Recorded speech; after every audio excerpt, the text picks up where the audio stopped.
Batman number 29, Tom King and Michael Janin.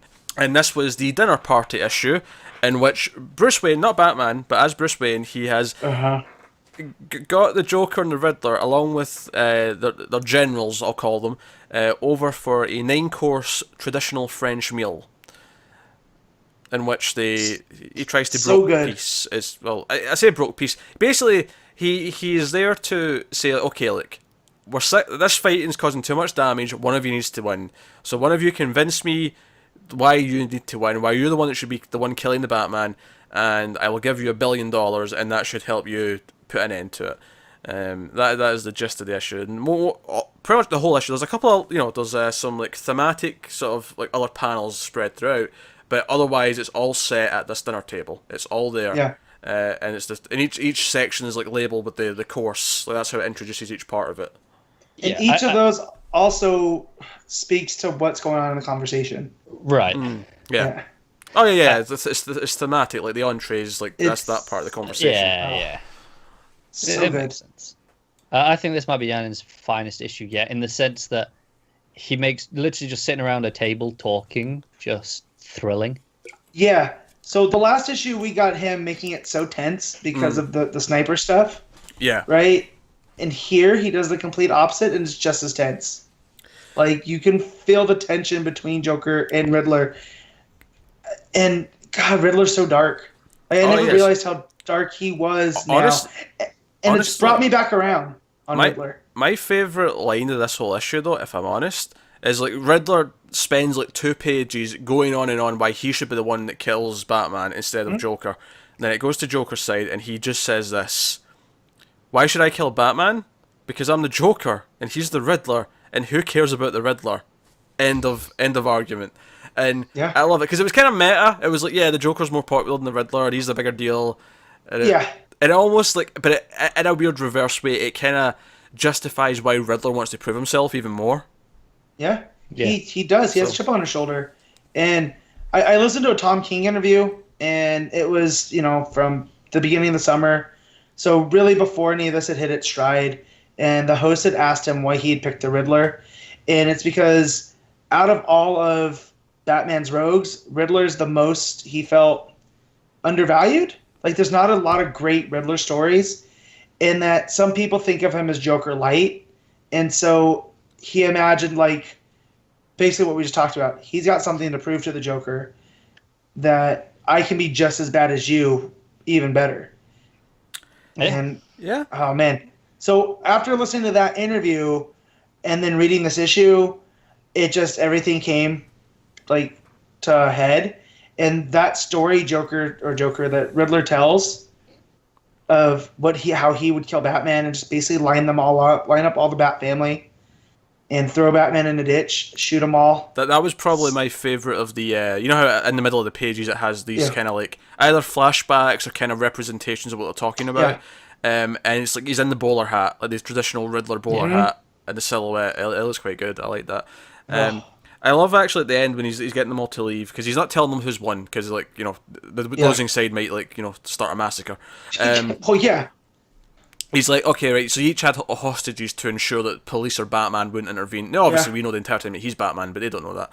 And I love that Joker's like, oh, I might have killed mine before I came. I'll check when I get back. And like just the panel after that's just all the bodies just lying there dead. And I'm like, if we're racking up more things to make Bruce feel guilty about, it's the idea that these hostages who were like there as collateral are now dead. Like, and it shows the difference between him and Riddler. Like Riddler, he still has rules of engagement. Yeah, he's still. He's I mean, not he's pure evil. chaos. He's evil, but these hostages are alive and well. Like we see that, and he'll let them go. Yeah, so that's another thing that King spoke on, because I don't want to take credit for this because it's way too smart. But he said the difference between a joke and a riddle is that in a riddle there's an order. Like you can figure out a riddle, but a joke is based on being what's the word? Unsuspecting, like a surprise. It's unpredictable, isn't it? It's unpredictable. The whole point of a joke is to set your expectations then subvert them. Exactly. That's the point of a joke. And he brought up why did the chicken cross the road? And you think about every little thing, but the traditional answer is to get to the other side because you're not expecting it to be. Which I stand by is dark as shit, and it's the chicken committing suicide. Well, Okay, so I think that's why we're laughing. Way to But, lower the tone. Yeah, and I'm so just saying, prove it wrong. and in that, the Riddler has rules. The Joker doesn't, because the Joker is chaos. It's from the Dark Knight.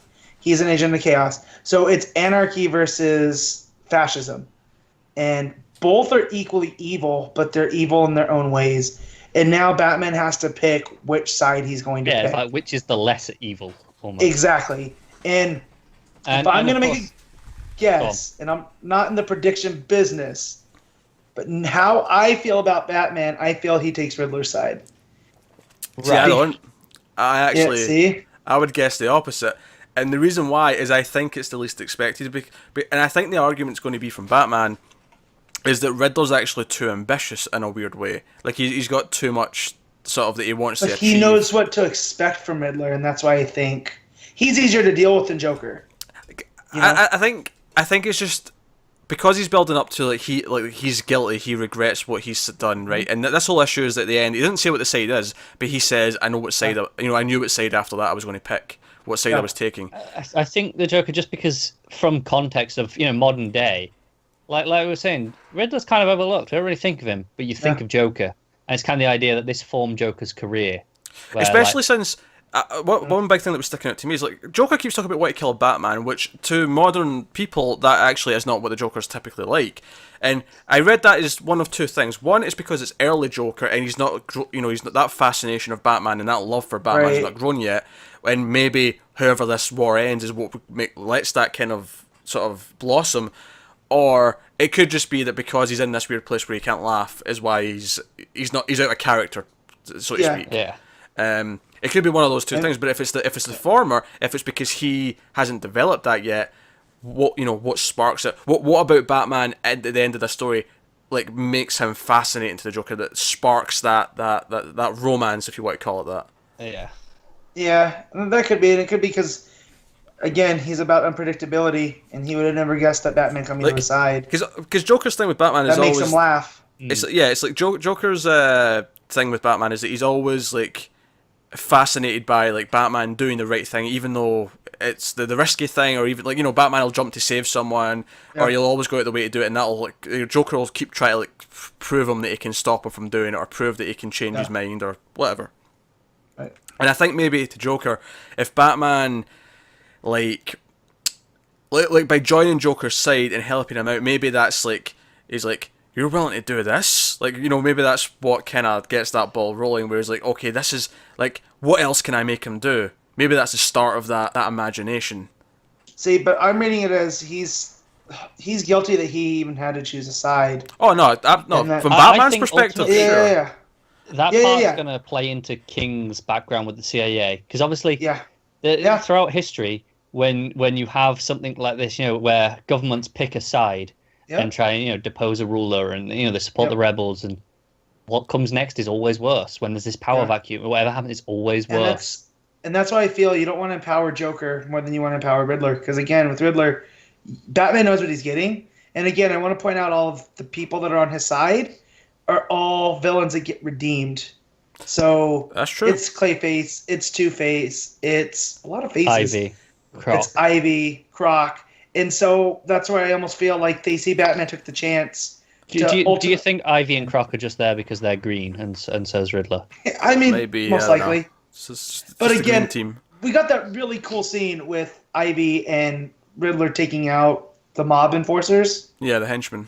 And so we saw that they were on the same side. But yeah, I used to say Riddler was my favorite Bat villain, because of his mania and whatnot, and he wasn't Joker.